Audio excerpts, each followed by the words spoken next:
السلام علیکم ناظرین، آج ہمارا ٹاپک ہے طب نبوی صلی اللہ علیہ وسلم کی اہمیت اور ہائی بلڈ پریشر کے بارے میں۔ ہائی بلڈ پریشر کو کس طرح ہم کنٹرول کر سکتے ہیں، کون سی ادویات ہمارے لیے بہتر ہوں گے اور کون سا پرہیز ہم کریں اور کون سی قرآنی آیات کا استعمال کرنے سے ہم بلڈ پریشر کو کم یا ختم کر سکتے ہیں۔ جو لوگ ہمارے چینل پر نہیں ہیں وہ ہمارے چینل کو سبسکرائب کر لیں تاکہ ہر آنے والی ویڈیو آپ تک بآسانی پہنچ سکے، اور اسے لائک اور شیئر بھی کر دیں دوستوں کے ساتھ۔ انسانی حیات اللحمات کا کوئی گوشہ اور پہلو ایسا نہیں جس کے بارے میں آپ صلی اللہ علیہ وسلم کے اسوہ حسنہ سے ہمیں رہنمائی نہ ملتی ہو۔ آپ صلی اللہ علیہ وسلم جس طرح روحانی امراض کے معالج تھے، اسی طرح جسمانی امراض کے طبیب بھی تھے۔ آپ صلی اللہ علیہ وسلم رحمۃ اللہ عالمین خود تھے، اور جو قرآن کی شکل میں نسخہ کیمیا لے کر آئے وہ بھی رحمت اور شفا ہے۔ دنیا میں ہم قرآن سے ایسی چیز نقل کرتے ہیں جو یقین کرنے والوں کے لیے شفا اور رحمت ہے۔ دنیا میں کوئی قلبی یا جسمانی بیماری ایسی نہیں جس کے سبب اور علاج کی طرف قرآن پاک نے رہنمائی نہ کی ہو۔ آپ صلی اللہ علیہ وسلم نے جو طبی ہدایت فرمائی اور خود اپنے صحابہ کرام کا علاج بھی فرمایا، اس کو کوئی آج تک غلط ثابت نہیں کر سکا۔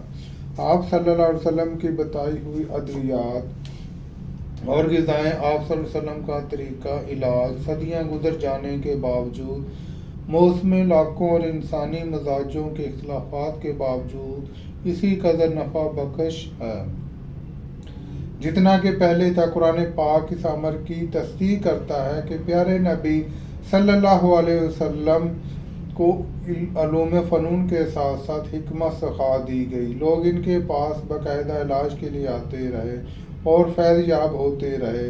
آپ صلی اللہ علیہ وسلم کا علم وحی الہی پر مبنی رہا۔ طب نبی صلی اللہ علیہ وسلم کے یہ سنہرے اصول بیماریاں کے پھیلاؤ کو روکنے اور ان کے علاج میں بہت اہمیت رکھتے ہیں۔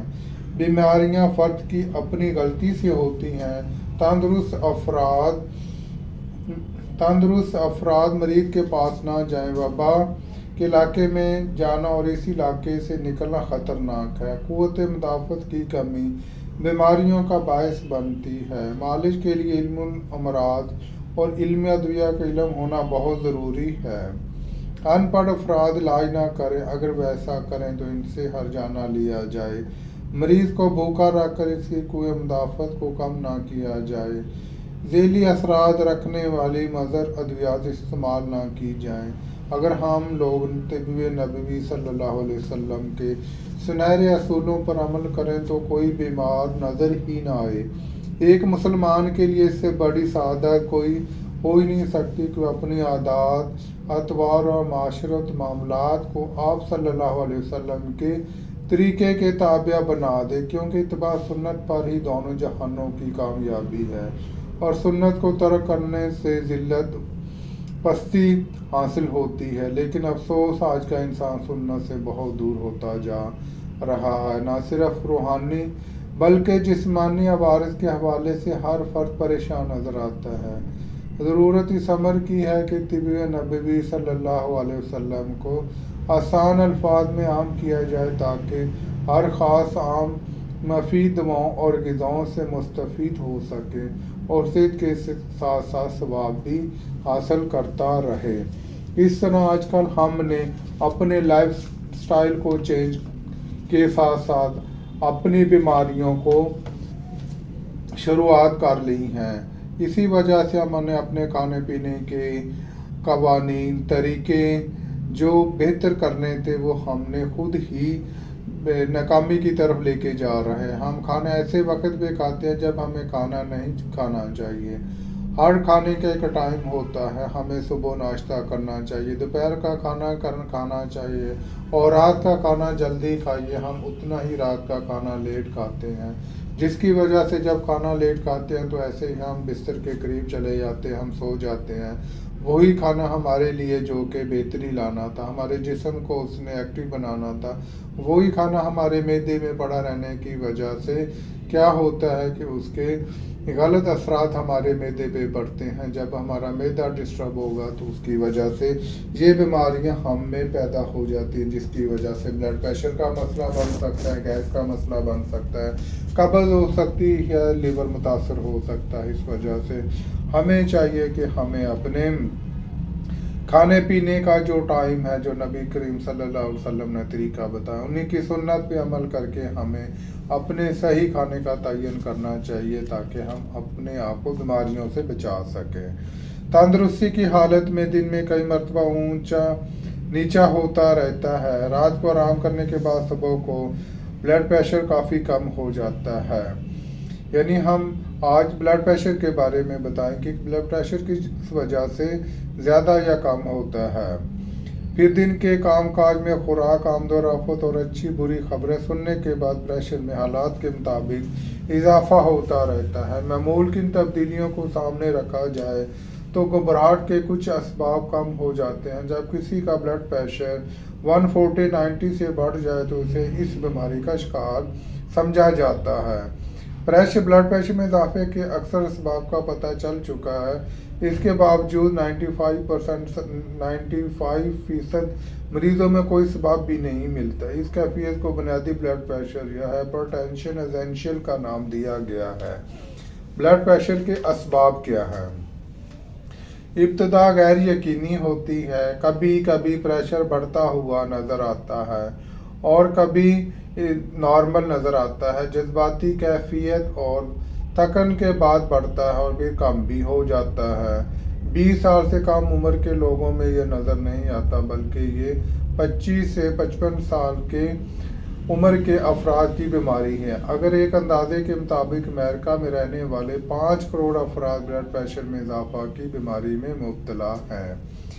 یہ بیماری عام طور پر موروثی ہوتی ہے اور ایک ہی خاندان کے متعدد افراد اس میں مبتلا ہو سکتے ہیں۔ نفسیاتی اسبابی پریشانیاں، ہر وقت جلتے کوڑتے رہنے کی عادات اور پریشانی، موٹاپا اور اس میں بسیار خوری، آرام طلبی، چکنائیوں کا بکثرت استعمال، حیوانی ذرائع سے حاصل ہونے والی چکنائیاں جیسے گھی، مکھن، چربی، آرام طلب افراد کی خون کی نالیوں میں جم کر ان کو تنگ یا ان کی لچک کو متاثر کرتی ہیں۔ نالیاں جب موٹی ہو جائیں تو پریشر میں اضافہ لازمی سمجھا جاتا ہے۔ کافی اور سگریٹ بھی بلڈ پریشر میں اضافہ کرتی ہیں۔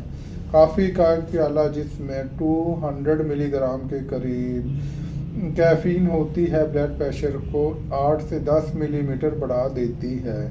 سگریٹ پینے سے بھی پریشر میں اضافہ ہوتا ہے، مگر یہ عارضی ہوتا ہے۔ لیکن کافی کے ساتھ سگریٹ پی جائے تو پریشر میں ہونے والا اضافہ 2 سے 5 گھنٹے تک رہتا ہے۔ اگر کوئی شخص دن میں کئی مرتبہ کافی پیے اور کئی مرتبہ سگریٹ پیے تو اس کا پریشر اکثر اوقات بڑھا ہوا ہی نظر آتا ہے۔ شراب نوشی بلڈ پریشر میں اضافے کا باعث ہے۔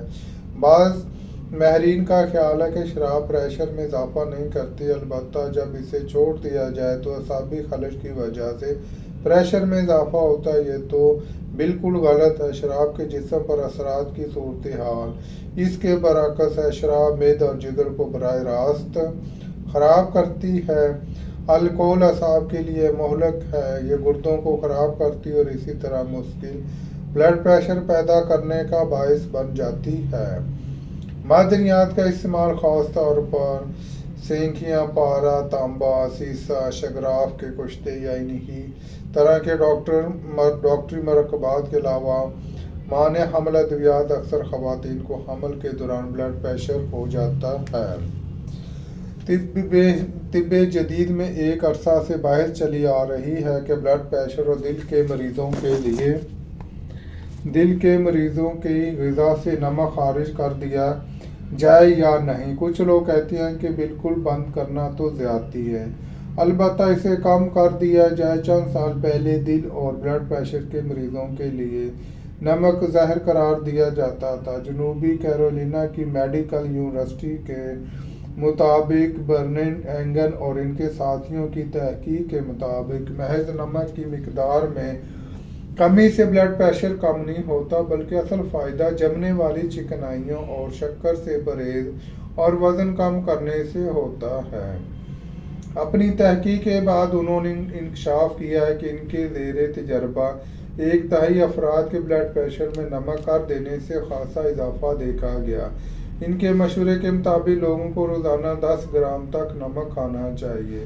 اگر یہ مقدار ثابت ہو جائے تو پھر 4 گرام تک نمک کھایا جا سکتا ہے، اس سے کم نقصان کا باعث ہو سکتا ہے۔ نبی کریم صلی اللہ علیہ وسلم نے نمک کو آسمان سے نازل ہونے والی ایک رحمت قرار دیا۔ حضرت عبداللہ بن عمر رضی اللہ تعالیٰ عنہ سے روایت ہے کہ آپ صلی اللہ علیہ وسلم نے فرمایا، اللہ تعالیٰ نے آسمان سے زمین پر 4 برکتیں نازل فرمائیں، لوہیا، آگ، پانی اور نمک۔ تمہارے سالنوں کا سردار نمک ہے۔ ابن ماجہ۔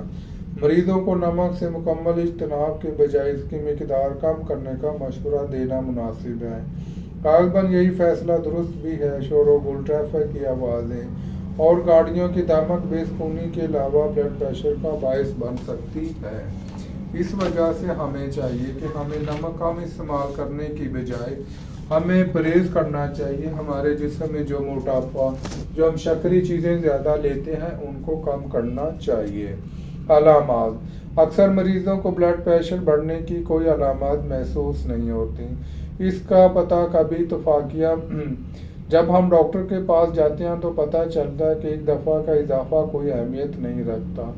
سر کے پچھلے حصے میں درد ایک عام شکایت ہے۔ یہ درد عام طور پر صبح شروع ہوتا ہے۔ پہلے سر بھاری ہوتا ہے اور ایسے لگتا ہے کہ سر بھاری ہوتا ہے اور ایسے لگتا ہے کہ سر میں کوئی چیز نبض کی مانند چلتی ہے۔ پھر درد بڑھتا ہے لیکن دن کو کاج کے دوران کم ہونے لگتا ہے۔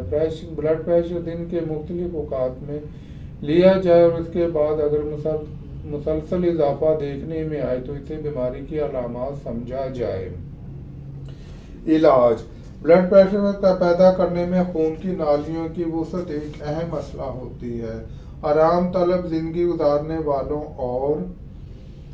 اور بیسار غوری کرنے والوں کی نالیوں کے اندر چربی کی تہ جم جاتی ہے۔ جو لوگ زیادہ کھانا پینا کرتے ہیں ان کی نالیوں میں چربی کی تہ جم جاتی ہے۔ خون میں چکنائیوں کی تقسیم کولیسٹرول لیول کو بڑھا کر نالیوں کے اندر جم جاتی ہے اور نالیاں تنگ ہونے کے علاوہ لچک سے محروم ہو جاتی ہیں۔ جو کا دلیہ مریضوں کے لیے ایک نایاب تحفہ ہے۔ بلڈ پریشر سے لے کر دل کے دورہ تک کی ہر مشکل کا مکمل علاج۔ رسول اللہ صلی اللہ علیہ وسلم نے فرمایا، مریض کے دل کی تکلیف کا مکمل علاج ہے اور یہ دل پر سے غم کو اتار دیتا ہے۔ جو کا دلیہ پانی میں پکا کر بقدر ذائقہ شہد اور دودھ ڈالا جائے تو یہ بہت ہی مفید ہے۔ فارماکولوجی کے بیان میں دل سے غم کو اتارنے والی صلاحیت بڑی اہم ہے۔ جس طرح سکون اور ادویات مریض کے اعصاب کو سکون دے کر اسے گھبراہٹ سے بچا لیتی ہیں، ویسا ہی فعل اس کا ہے۔ اس کے کھانے سے خون میں موجود کولیسٹرول کی اضافی مقدار میں 15 دنوں میں کمی آ جاتی ہے۔ اگر اس کا استعمال جاری ہے، خون کی نالیاں بھی کھل جاتی ہیں اور ان میں جمی ہوئی ناخوشگوار اشیاء خارج ہو جاتی ہیں۔ پیشاب آور ہے، گردوں کی خرابی کو دور کرتا۔ یہ خرابیاں بھی بلڈ پریشر کا باعث بن سکتی ہیں۔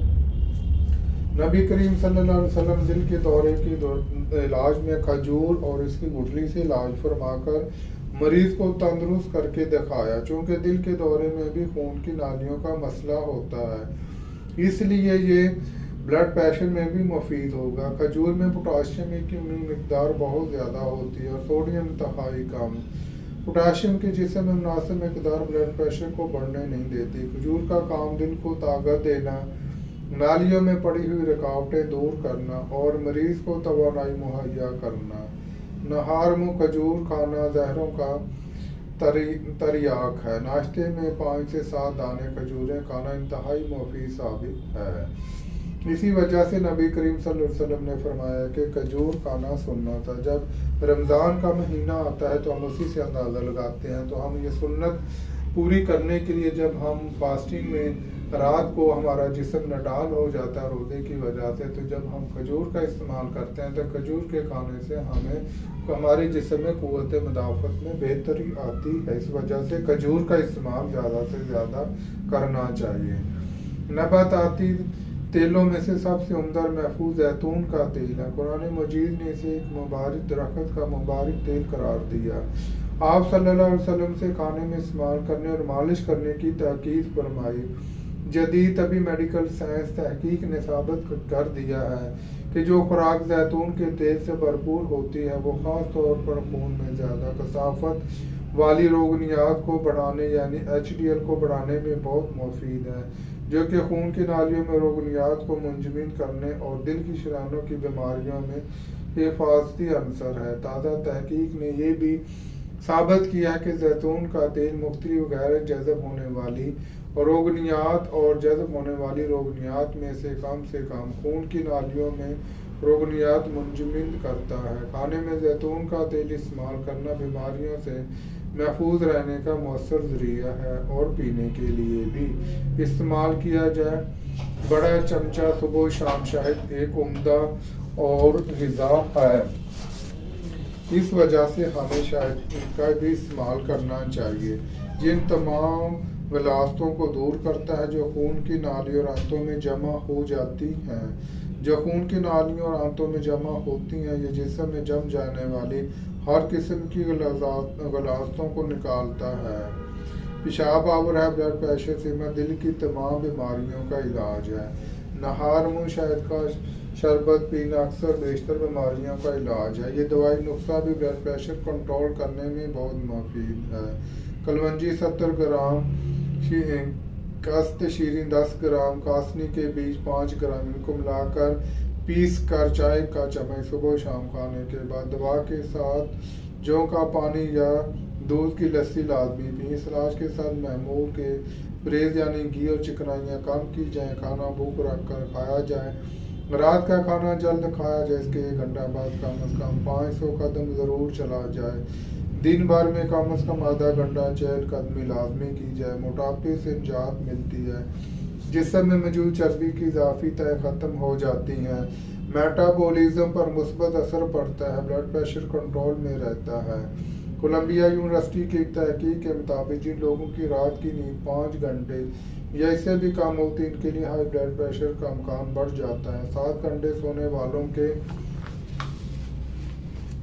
لیے یہ امکان خاصا کم ہو جاتا ہے۔ اچھی نیند اچھی صحت کی ضمانت ہے۔ ترقی یافتہ ممالک میں لوگوں کو صحت مند رکھنے کے لیے مراقبہ کو کافی مفید پایا جاتا ہے۔ مراقبہ کے ذریعے ہائی بلڈ پریشر کو کنٹرول کرنے میں کافی حد تک کامیاب ہو چکا ہے۔ دیکھا گیا کہ 20 منٹ روزانہ مراقبے سے بلڈ پریشر قابل ذکر طور پر کم ہو گیا۔ ایک پرسکون اور خاموش جگہ پر بیٹھ کر آنکھیں بند کیجیے اور اپنی توجہ اپنی سانس پر مرکوز کیجیے۔ اللہ کا نام یا حی یا قیوم مسلسل پڑھیے۔ یہ مراقبہ آپ دن میں 2 مرتبہ یا 3 دفعہ بھی کر سکتے ہیں۔ یہ عمل آپ کو پرسکون، تازہ توانائی سے بھرپور اور صحت مند ہونے کا احساس دلاتا ہے۔ جو لوگ باقاعدگی سے یہ عمل کرتے ہیں ان کے جسم میں DHEA ہارمون جو عمر کے ساتھ ساتھ جسم میں کم ہو جاتا ہے عام آدمی کی نسبت بہت زیادہ پایا گیا ہے۔ ایسے لوگ بہت کم بیمار ہوتے ہیں اور دل کے امراض سے دور رہتے ہیں۔ نبی کریم صلی اللہ علیہ وسلم کا فرمان ہے کہ زیتون کا تیل کھاؤ اور مالش میں استعمال کرو، اس لیے کہ وہ مبارک درخت سے پیدا ہوتا ہے۔ سر میں روغن زیتون کی مالش اعصابی کمزوری، عضلاتی کچاؤ، دماغی تھکان اور بلڈ پریشر کے مریضوں کے لیے انتہائی مفید ہے۔ امریکی ہیلتھ اکیڈمی نے مساج کی سائنسی اہمیت کو بہت اجاگر کیا ہے۔ ہائی لینڈ، آسٹریلیا اور امریکہ میں باقاعدہ مساج سینٹر قائم ہے۔ قرآن مجید نے نماز کو غم، فکر اور پریشانی سے نجات کا ذریعہ قرار دیا ہے۔ اس کے باوجود ذہنی دباؤ سے اگر کوئی مسئلہ پیدا ہو تو مریض کو اپنی نماز پر خصوصی توجہ دینی چاہیے اور اللہ تعالیٰ سے دعا کرنی چاہیے۔ اللہ کا ذکر دلوں کو اطمینان دیتا ہے۔ اسی وجہ سے ہمیں چاہیے کہ ہم نبی کریم صلی اللہ علیہ وسلم کے بتائے ہوئے طریقوں پہ عمل کریں۔ جب ہم نبی کریم صلی اللہ علیہ وسلم کے بتائے ہوئے طریقوں پر عمل کریں گے تو اللہ تعالیٰ کی ذات ہمیں شفا دے گی۔ یہی وجہ ہے کہ جو لوگ سنت کے مطابق کام کرتے ہیں، سنت کے مطابق اپنا کھانا پینا کرتے ہیں، وہ کبھی بھی بیمار نہیں ہوتے۔ اگر بیمار ہو بھی جائیں تو اللہ تعالیٰ کی ذات انہیں جلدی شفا دے دیتی ہے۔ اس وجہ سے ہمیں بھی چاہیے کہ ہم اللہ تعالیٰ کی ذات کا ذکر کریں، قرآن مجید کی تلاوت کریں، اور جو نیک اعمال ہے، مثال کے طور پر ہمیں نماز کے بارے میں بتایا گیا، تو نماز 5 وقت جب ہم نماز پڑھتے ہیں تو ہماری نماز ہی ایسے سمجھے کہ جیسے ہماری نماز بہترین ایکسرسائز ہے، کیونکہ ہم پیدل چلتے ہیں، اس میں جسم کی ورزش ہوتی ہے، ہم وضو کرتے ہیں، اللہ تعالیٰ کی ذات کو یاد کرتے ہیں، اللہ تعالیٰ سے دعا کرتے ہیں، کیونکہ جب ہم پریشان ہوتے ہیں تو پریشانیوں میں کئی بیماریاں پیدا ہو سکتی ہیں۔ اس وجہ سے ہمیں چاہیے کہ ہم اپنے اللہ تعالیٰ کی ذات کے سجدہ ریز ہونا چاہیے، نبی کریم صلی اللہ علیہ وسلم کی سنت کے مطابق عمل کرنا چاہیے تاکہ ہم خود بھی ٹھیک رہیں، اور یہی عمل ہمیں دوسروں کو آگے فارورڈ کرنا چاہیے تاکہ دوسرے لوگ بھی دیکھا دیکھی ان چیزوں پر عمل کر کے اپنے آپ کو بہتر بنا سکیں۔ اگر آپ کو یہ ویڈیو اچھی لگی ہو تو اسے دوستوں کے ساتھ اور رشتہ داروں کے ساتھ شیئر بھی کر دیں، اور اسے لائک بھی کر دیں، اور ہمارے چینل کو سبسکرائب بھی کر دیں تاکہ ہر آنے والی ویڈیو آپ تک بآسانی پہنچ سکے۔ دوبارہ ملتے ہیں ایک نئی ویڈیو کے ساتھ، تب تک کے لیے خدا حافظ۔